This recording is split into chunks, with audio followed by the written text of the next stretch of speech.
आप एकादशी का व्रत नहीं करते हैं, जो मुझे बाहर सुन पा रहे हैं, कोई बातें मत कीजिए।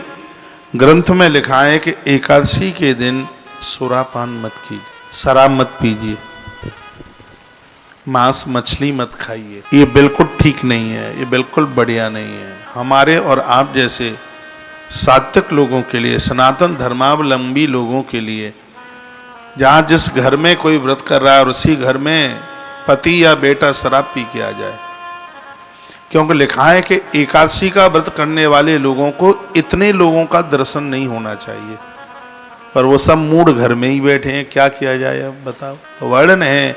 इसलिए 11 के व्रत करने वाले व्यक्ति को कहा है कि वो अंदर ही बैठे, बाहर न घूमे, क्योंकि ये सब ऐसे वैसे मिल जाएंगे। लेकिन अब जो घर में ही पैदा हो गए हैं तो क्या किया जाए। इसलिए इसमें वर्णन है कि कम से कम एक दिन की तो गुंजाइश रख लो भैया, वैसे तो ये छूट ही जाए हमेशा के लिए, तो ये ना लें तो ज़्यादा ठीक है। आप कुछ तो अनुमान लगा रहे हैं, रोज खूब पियो, एकादशी को छोड़ दो, ऐसा न करो। ये नशा युवानों को खत्म कर देता है।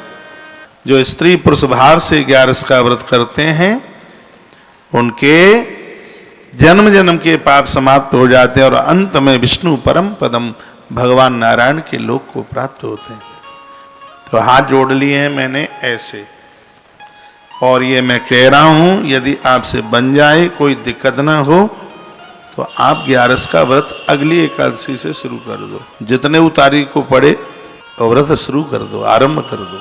3 साल रह लो, 3 साल भी न रह पाओ तो 26 एकादशियां पड़ जाए, उसमें बाद में उसका उद्यापन वगैरह करा देना। और 26-11 तब पड़ेगी, तब उसमें वो पड़ जाएगा अधिक मास लोन का महीना।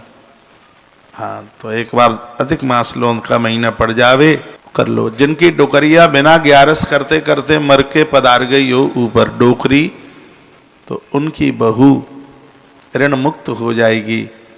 अपनी सासू माँ के लिए, ससुर साहब के लिए एकादशी का व्रत करके उनके लिए उद्यापन कराते। वर्णन है कि 7 जन्म के पाप नष्ट हो जाते हैं। एकादशी को व्रत किया है और द्वादशी को हरि पूजनाथ भगवान विष्णु की पूजा करके, तुलसी माँ को परिक्रमा करके और ब्राह्मण को भोजन करा दिया है। अंध